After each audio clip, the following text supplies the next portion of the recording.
On October 3, 2024, a grizzly bear was seconds from killing a hunter when Bigfoot appeared to take control of the situation. The 480-pound grizzly had already committed to the bite that would end the hunter's life. But Bigfoot had other plans. What happened between the bear and Bigfoot is one of the most surprising Bigfoot encounters in history. Jace Colton was 41 years old, a wildland fire crew supervisor with 17 years of backcountry experience. He carried bear spray in a chest holster with the safety already off. He knew grizzly country the way experienced people know things they have absorbed over years of repetition, not consciously, just correctly. He had written the attack protocols his crew trained on. That quality of attention had kept him out of serious trouble for 17 years. It did not keep him out of trouble on October 3rd because what happened that afternoon did not announce itself. The attack begins at 4:17 in the afternoon. There is no warning in the 47 seconds of GoPro footage that precede it. Just the creak noise, the soft crunch of footsteps on the game trail, filtered light moving slowly through the frame as the camera bobs with each step. Nothing in the audio changes, nothing in the vegetation moves. The drainage looks exactly the way a drainage looks when nothing is about to happen. At 4:17:22, the trees on the right side of the trail violently shake in the footage, not a branch. The whole trunk, snapping sideways in a single hard movement, the way a trunk moves when something large and fast has shoved through the dense brush behind it at speed. In the same frame, a grizzly enters the bottom right corner of the shot at a full sprint, closing the last 15 feet before contact in under 1 second. Documentation from the following morning confirmed the animal was a mature male, approximately 480 pounds, at the upper end of the size range for that region, a fully developed adult with the muscle mass and bone density that come from years of feeding seasons in productive terrain. It hit Jace from behind and to the right, its shoulder driving into the base of his pack at full running weight. He went down hard on the creek bank, his right shoulder and the side of his head hitting the slope above the waterline. The GoPro came to rest partially in the creek, tilted upward at an angle, still recording. Creek water blurred the lower portion of the lens. The upper portion stayed clear. The bear is standing over him. Both front paws are planted on either side of his torso. Its head is low, muzzle approximately 6 inches from the back of his neck. Jace is face down and not moving. The bear's breathing is audible on the microphone, heavy and rhythmic, and its weight is loading forward onto its front paws. The skull is dropping steadily toward the back of his neck. Wildlife behaviorists who reviewed the footage identified the posture without disagreement. Front paws straddling the body, head descending toward the back of the neck, weight transferring onto the forearms. This configuration in a grizzly has one meaning and one meaning only. This was not a defensive charge that had exhausted itself. The animal had not been startled and was not in the process of calming down. The sequence had not ended. It was entering its second phase, and the second phase, in this posture, at this distance, produces one outcome. A wildlife attack specialist who reviewed the footage frame by frame calculated the timeline. Given the bear's posture, the position of its head relative to the target, and the rate at which the skull was descending toward contact, the bite would have landed at approximately the 4:17:33 timestamp. The written assessment used precise technical language to say something very direct. The outcome was not survivable from that position without external intervention. That phrase, external intervention, is carrying a significant amount of weight in a professional document. At the time it was written, the author did not yet know what the external intervention had been. At 4:17:41, 9 seconds before that calculated point of contact, the bear's head snaps up, ears locking forward in the same frame, the entire predatory sequence abandoned in a single involuntary movement, not gradually. Not the slow, searching rotation of an animal processing an ambient sound from somewhere in the middle distance. The head comes up fast, and the entire body follows in the same motion without any perceptible gap between them. The bear's weight comes fully off its front paws in under a second. Both back feet step away from Jace's body and plant in the creek bank soil. In less than 2 seconds, a 480-pound grizzly that was 9 seconds from a lethal bite on a downed man is standing fully upright and rigid 4 feet away, its complete attention fixed north, up the drainage in the direction Jace had come from, in the direction the camera cannot reach. Its ears are locked hard forward. Every visible muscle is held tight. It is not scanning the way animals scan when they are searching for a sound source, left to right, methodical, covering space. It has already found what it is looking at. Its gaze is fixed and pointed north with the precision of something that already knows exactly where to direct its attention and has no uncertainty about it. The bear does not move for 6 full seconds. 6 seconds is a long time to hold perfect stillness in an animal that was in full predatory motion 19 seconds earlier. The creek keeps running. The canopy holds where it is. Jace does not move. The drainage is silent in every other respect. Whatever the bear is looking at does not move either. The two of them, the bear and whatever it is that the camera cannot see, exist in the same stillness for 6 full seconds. The bear's front paws are still planted exactly where they were when it stepped back from Jace's body. It has not shifted its weight or lowered its head to reassess him. He no longer exists in its awareness. The breathing audible on the microphone seconds earlier has gone silent. The bear is holding still enough that the mic cannot pick it up at 12 feet. Its tail is dropped flat, not raised, not tucked. The position of an animal caught between two states, waiting for information it hasn't received yet. And whatever is north of the camera is not giving it that information. 6 full seconds of two large animals holding each other in complete attention across a distance the footage cannot show. A wildlife cinematographer with over a decade of experience filming brown bear behavior in the field was sent the footage weeks after the attack. She had no prior knowledge of the incident and no context beyond the raw, uncompressed file. She watched the clip 17 times before she responded. Her focus was the head snap at 4:17:41. In over a decade of fieldwork, she had seen bears interrupted mid-sequence by other bears, by moose, by people, and by equipment. She had documented enough of those interruptions to identify the likely source of a stimulus from the animal's body response alone. The response in this footage was not consistent with any of them.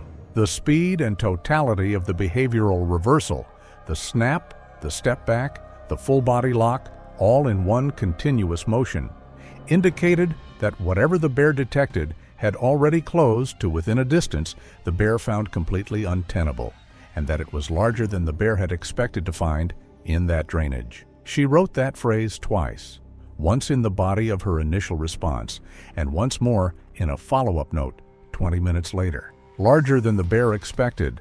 A mature grizzly, she explained, does not step backward before it has completed an assessment of a stimulus.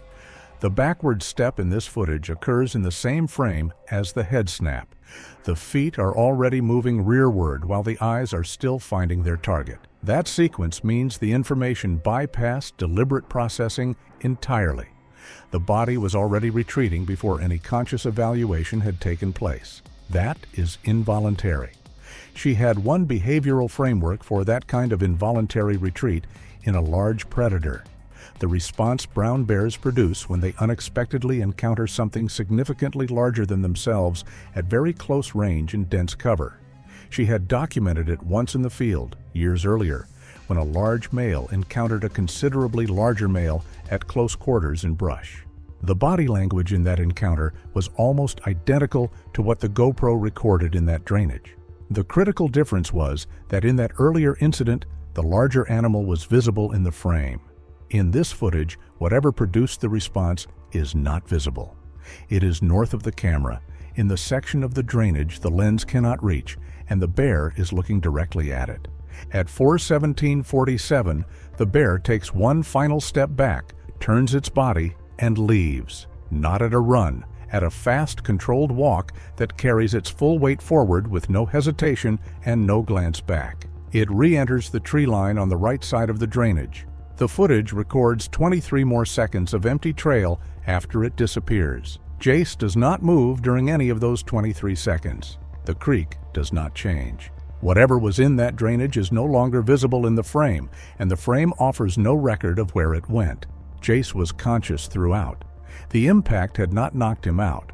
though his right shoulder was dislocated on landing, and 2 ribs were cracked. He could hear the bear breathing above him and feel the weight of its front paws pressing into the soil on either side of his torso.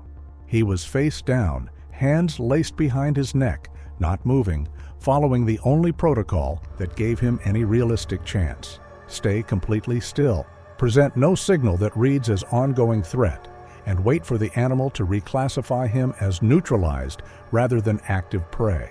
He knew from 17 years of experience and from having written training materials on exactly this scenario that it probably was not going to work. The breathing above him was too close and too even, and the weight distribution he could feel through the soil was loading forward rather than settling back, and some part of his brain was running the accurate calculation in the background, even while the rest of him was focused on holding absolute stillness. He said that in his first interview, given to a local journalist 8 weeks after the attack. He was waiting for the bite. He said it with the flatness of a person who has already turned the same sequence over in their mind so many times that the emotional charge has been processed out of the words, and what is left is just the plain fact of it. What stopped the bite was not anything he did. In the seconds before the bear left, in the window where the footage shows it fully upright and locked, staring north up the drainage, he felt something through the creek bank below his chest, not heard through the ambient sound of the drainage. Felt through the ground, a low-frequency pulse arriving through the soil from the north, from the direction he had been walking before the attack, rhythmic and deliberate, with a specific interval that his body identified before his conscious mind caught up with it. Each impact came through the soil as a distinct low compression, broader and heavier than a human heel strike, the kind of force that displaces a larger surface area of ground with each contact. Then the interval changed. It tightened, not dramatically, but enough that his body registered the shift before he had named what he was feeling. Whatever was moving north of him had picked up its pace. The pulses came 3 more times at the shortened interval, each one slightly deeper than the last, each one closer, and then they stopped. Not gradually, all at once, as if whatever was moving had arrived exactly where it intended to be. He said that in the silence that followed, before the bear left, before the helicopter, before any of it, that stillness felt more deliberate than the footsteps had. Then the bear left. He kept his face against the bank and his hands behind his neck for 4 more minutes, tracking the silence, waiting until the drainage had been quiet long enough that he allowed himself to believe it was safe to move. He reached across his body with his left hand, found his emergency beacon clipped to his left shoulder strap, and activated it. He was evacuated by helicopter before dark. He spent the next 11 days in a regional hospital. He was treated for a dislocated right shoulder, 2 cracked ribs, a deep laceration on his right forearm, and a significant concussion. When he was asked in the hospital whether he had seen what stopped the bear, he said he had been face down the entire time. He hadn't seen anything. When the helicopter crew helped him upright at the site, before the aircraft took him out, he looked north for the first time since the attack began. He saw the tracks before anyone pointed them out. They were visible from where he was standing, pressed deep into the soft creek bank soil, heading south, toward him, stopping approximately 12 feet from where he had been lying. The final 2 prints separated by a stride interval of 5 feet and 8 inches. Toes pointed directly at the spot where the bear had stood over him. He stood there and looked at them. Then the crew moved him toward the aircraft. He looked back once as they walked him away. He said in the interview that he didn't follow them north. He didn't want to know where they came from. A response team reached the drainage the following morning. Their primary tasks were to document the attack site, photograph the bear's approach and departure tracks, and collect evidence for the incident report. During the creek bank survey, they also found and measured the other set of tracks. The field notes, obtained through a records request several months after the incident, contain the measurements in full. The tracks ran south along the creek bank from the northern boundary of the survey area, ending at a point 12 feet north of the primary incident site. 11 individual prints were documented before the ground hardened into packed soil and the trail became unreadable. The measurements were consistent across all 11, 16.5 to 17 inches in length, approximately 7 inches across the ball of the foot. The depth of impression in the soft creek bank mud was consistent, using standard soil compression tables for that soil composition, with a body weight somewhere between 700 and 900 pounds. The stride interval between consecutive heel strikes was 5 feet and 8 inches. For context, a person 6 feet 4 inches tall, the extreme upper end of documented normal human height variation, produces a maximum walking stride of around 4 feet 6 inches under normal forward locomotion. Stride interval scales directly and predictably with leg length and leg length scales with overall height. The mathematical relationship between those variables is well established and has been measured across a very wide population range. 5 feet and 8 inches of stride interval at a cadence consistent with normal walking mechanics does not belong to a human being at any recorded height. Working backward from that stride interval and the documented foot dimensions using standard biomechanical ratios, a height estimate was written in pencil in the right margin of the field notes. 8 to 8.5 feet. That estimate does not appear in the official incident report. The tracks themselves do not appear in the official incident report. When that omission was raised in a follow-up inquiry months after the incident, the written response stated that evidence not directly relevant to the bear attack was excluded from the final report to maintain the document's focus on the incident and its causative factors. 17-inch bipedal tracks with a 5 foot 8 inch stride interval, stopping 12 feet from where a man nearly died, were determined to be not directly relevant to what nearly killed him. 3 independent video analysts reviewed the GoPro footage in the months following the attack. Each received the raw, uncompressed file. Each was given the same brief. Footage from a bear attack, identify any anomalies in the complete clip. All 3 flagged the same 4 frames. Because the camera came to rest tilted upward in the creek, the top portion of the frame captures a narrow horizontal strip of the drainage approximately 40 feet north of the incident site. In the 47 seconds before the attack and the 23 seconds of empty trail after the bear departs, that strip is completely static. Nothing in it moves. At the 4:17:41 timestamp, the exact frame in which the bear's head snaps up. 4 consecutive frames show something in the far left of that strip that is absent from every preceding frame and absent from every frame that follows. It is partially occluded by a spruce trunk in the foreground. What is visible is the lower portion of something large, upright, and dark, from approximately mid-torso downward, based on what the partial view and the estimated 40-foot distance suggest about the full height of the figure. All 3 analysts confirmed independently that it is not a compression artifact, not a lens distortion, not a shadow produced by the bear's movement in the foreground. It has consistent and stable edge definition across all 4 frames. Its edges hold steady relative to the tree trunks in the foreground, the way solid objects hold steady, because they are blocking the space behind them, not floating across it. In the first frame, it is still. In the second and third frames, there is a lateral shift of several inches relative to the nearer trunk. The displacement a large standing body produces when it transfers weight from one foot to the other while holding its position. The ambient foliage throughout the rest of the frame shows the light breeze that is audible throughout the clip. Slow, oscillating, multi-directional. The object shifts once, cleanly, to the right, and then holds. In the fourth frame, the camera moves with the bear's continued backward motion in the foreground. The strip at the top of the frame changes angle, and the object is no longer within it. 4 frames. 0.067 seconds of footage at the top edge of a camera that landed sideways in a creek during a grizzly attack. The 3 analysts agreed on every confirmed fact. Real, upright, present in those 4 frames, displaces laterally between frames 2 and 3. None of the 3 made a definitive identification of what it is, but one of them, associated with a research group that had been tracking and documenting unusual reports from that region for several years, added an unprompted note at the end of his analysis report that the other 2 analysts, asked separately, confirmed they had also noticed but had not included in their own write-ups. The second analyst's observation was separate. He noted that across all 4 frames, despite the camera resting on an unstable surface in a moving creek with a large animal still in motion in the foreground, the object does not drift. Everything else in the image shifts slightly with the current and the bear's movement. The object holds its position with the stability of something standing deliberately still.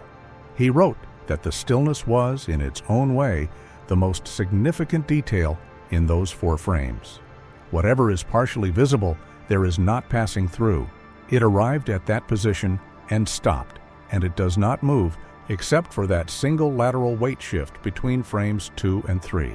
He noted that the lower portion visible in those 4 frames, measured against the known dimensions of the spruce trunks in the foreground and the estimated 40-foot distance from the camera, places the full height of the figure somewhere between 7.5 and 9 feet, fully upright, straight across the shoulders, not the rounded, hunched silhouette of a bear rising onto its hind legs.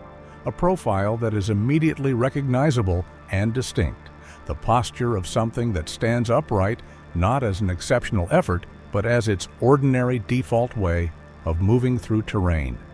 The official incident report addressed the bear's behavioral reversal in a single paragraph. The language was careful and precise. The bear's sequence, it stated, was consistent with an interruption caused by an external stimulus of sufficient magnitude to override active predatory drive, followed by immediate withdrawal behavior, and the nature and source of the external stimulus could not be determined from available evidence. That paragraph is the complete official explanation for why Jace Colton is alive. A stimulus sufficient to override active predatory drive in a mature grizzly engaged in a full predatory sequence, and its source could not be determined. A behaviorist who reviewed the footage informally and whose assessment was later shared by a colleague did not write in that kind of measured register. She said the bear's response at 4:17:41 matched in every measurable behavioral parameter. The response profile of a large predator that has detected something larger than itself already inside the proximity threshold at which it was willing to remain where it was. She said she had one behavioral framework for that specific combination: the full body lock, the immediate backward step before any vocalization or threat display, the fast controlled withdrawal with no confrontation attempted. It was the response bears produced when something significantly bigger arrived in the same space without warning. She had seen it. The footage looked exactly like it. And then she said, "But the tracks in that drainage were not bear tracks."